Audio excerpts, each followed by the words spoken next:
এবার আসছি যে ব্যায়ামের পরে আমাদেরকে কি করতে হবে।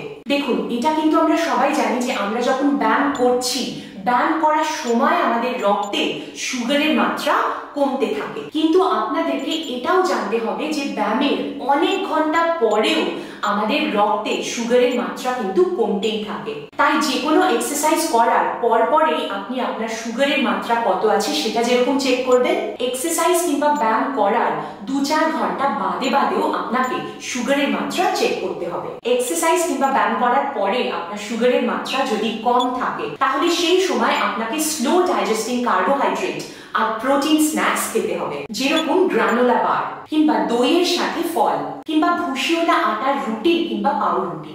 পরের পয়েন্ট হলো, আপনাকে এটা মনে রাখতে হবে যে ব্যায়ামের পরে আপনাকে পর্যাপ্ত পরিমাণে জল খেতে হবে আর ঠিকভাবে বিশ্রাম নিতে হবে।